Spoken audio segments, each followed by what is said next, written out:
Olhe para este mapa da Europa. Você pode escolher Portugal? Provavelmente não.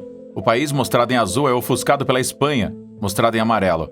Entretanto, apesar de seu pequeno tamanho, Portugal é ambicioso e planeja aumentar significativamente seu território usando um truque aterrorizante. Uma vez feito, Portugal será maior que a Argentina, Argélia, Filipinas, Arábia Saudita, Paquistão, Turquia ou Alemanha. Qual é este truque que Portugal planeja usar e será que vai funcionar? Junte-se a nós enquanto mergulhamos no terrível novo plano de Portugal para dobrar seu território. Com 92.212 km², Portugal é o 111º país do mundo e, com apenas 10 milhões de habitantes, ocupa o 89º lugar no mundo. Por estas razões, é fácil ignorar Portugal quando se discute assuntos mundiais. No entanto, Portugal nem sempre foi tão insignificante nos assuntos humanos. Na verdade, a nação presidiu um vasto reino durante a maior parte da sua existência. Portugal cultivava e cuidava de um vasto império, tendo territórios em todo o mundo, espalhando-se da América do Sul para a Oceania. O império começou com a exploração da costa portuguesa e posteriormente passou por cima de cidades na costa marroquina, com o desejo de continuar a reconquista no norte da África. Os marinheiros portugueses então levaram para o mar aberto, descobrindo as ilhas atlânticas das Canárias, Madeira, Açores e Cabo Verde. Eles foram auxiliados por uma nova tecnologia de navegação e cartografia.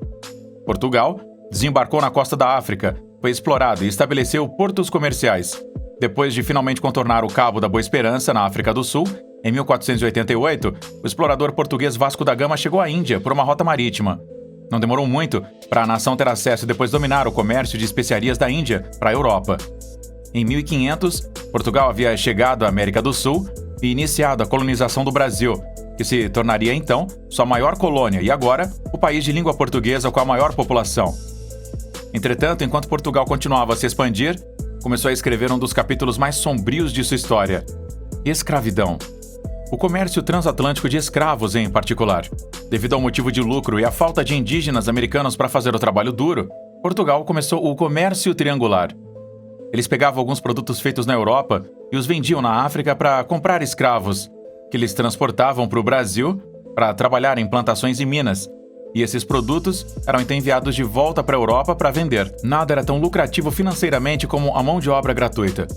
Em 1526, eles fizeram a primeira viagem transatlântica de escravos da costa da África para o Brasil. Isso deu o exemplo para outras potências europeias fazerem o mesmo em suas colônias, logo se tornando uma coisa generalizada. Enquanto isso, Portugal continuou a explorar e procurar comércio ao redor do mundo, a partir da África, passando pela Arábia e chegando ao Japão, onde eles construíram a cidade de Nagasaki. Vários postos avançados foram feitos ao longo do caminho, muitos deles tendo se desenvolvido em colônias, tais como Goa, Daman, Diu e Timor-Leste. Isto fez a economia portuguesa crescer muito, com a rede comercial ultramarina e o comércio colonial, respondendo por cerca de 1/5 da renda nacional portuguesa. Entretanto, como Portugal perdeu tudo isso e agora está em uma posição em que quer desesperadamente expandir seu território? Foi devido a um fato. Os portugueses foram ótimos em encontrar coisas, mas horríveis em mantê-las. O império começou a declinar quando os holandeses, ingleses e franceses entraram no jogo colonial e comercial. Eles começaram a cercar ou conquistar os postos e territórios comerciais dispersos dos portugueses, diminuindo seu poder. Na Batalha de Alcácer Quibir, em 1578, quando Portugal, sob o rei Sebastião, tentou conquistar outra cidade do norte da África, eles perderam seu rei. O país até se tornou parte de uma união dinástica com a Espanha que durou até 1640, quando finalmente ganhou sua independência novamente. No entanto, Portugal seria incapaz de alcançar a sua antiga glória. Ele perdeu várias colônias, incluindo o seu maior e mais bem caro, o Brasil e rotas comerciais. Para agravar os sofrimentos de Portugal, a capital foi destruída por um terremoto em 1755. Ela também sofreu a indignidade da ocupação durante as guerras napoleônicas. Nesse momento, Portugal havia deixado de ser uma grande potência na Europa, mas tinha apenas algumas colônias na África e na Ásia. No entanto, as coisas chegaram ao ultimato britânico em 1890, quando os britânicos ameaçaram Portugal com uma guerra por suas ambições em relação aos territórios entre Angola e Moçambique. Portugal e a monarquia cederam à pressão, e isso se tornou um ponto de viragem para esta nação. O rei foi derrubado, levando à formação da Primeira República em 1910. Após a queda deste regime, Portugal decidiu reestruturar seu império, renomeando algumas partes como Província Ultramarina. Mas a realidade era que Portugal travou uma brutal guerra colonial contra os povos coloniais que tentavam obter a sua independência. O que ocorreu também foi o pluricontinentalismo e luso-tropicalismo. Mas a realidade era que Portugal travou uma brutal guerra colonial contra os povos coloniais que tentavam obter a sua independência. Entretanto, estava se tornando cada vez mais caro esmagar a rebelião e Portugal estava gastando até 40% de seus orçamentos anuais para manter o seu território. Além disso, o impulso de independência de suas colônias teve um efeito isolador em Portugal após a Segunda Guerra Mundial, pois o país estava em desacordo com os movimentos de descolonização. Por um lado, a comunidade internacional denunciou Portugal para estabelecer a independência com suas colônias, e o país se tornou voltado para o interior. Além disso, internamente o uso do recrutamento durante a guerra levou à imigração ilegal de homens de Portugal para países como a França e Estados Unidos. A amálgama destes impactos significou que Portugal se tornou cada vez mais subdesenvolvido em comparação com o resto da Europa. Isso levou ao fim do Estado Novo e da Revolução em 25 de abril, que tem como um dos seus principais pontos de ação a descolonização. E isso aconteceu de maneira precipitada da África portuguesa e se seguiria. Conseguiu segurar apenas a Macau, Goa, Daman e Diu, já sendo assumidos pela Índia antes. Mas Macau teve que voltar à China em 1999, 2 anos depois que o Reino Unido devolveu Hong Kong à China. Hoje, as únicas províncias ultramarinas que permaneceram foram os Açores e a Madeira, famosa por ser o local de nascimento da estrela do futebol Ronaldo. As duas ilhas têm populações predominantemente portuguesas, mas operam como regiões autônomas. Portugal tem sofrido uma série de recessões econômicas nos tempos modernos, como a grave crise financeira que se seguiu entre 2010 e 2014 devido à crise da dívida da zona euro. Como resultado, a nação em 2011 assinou um programa de resgate da União Europeia e do FMI no valor de 78 bilhões de euros. Isso prosseguiu com um período de rigorosas medidas de austeridade por parte do Estado, dependendo do programa de resgate. Portugal ainda está inquieto hoje e quer conquistar novos territórios para melhorar a sua fortuna. Como não há lugares desconhecidos para enviar seus marinheiros à descoberta, Portugal está se voltando para outro método. Para conseguir isso, Portugal criou o Plano Mar Portugal. É um plano de ação para construir sobre o patrimônio marítimo da nação com uma perspectiva moderna para a inovação e o empreendedorismo.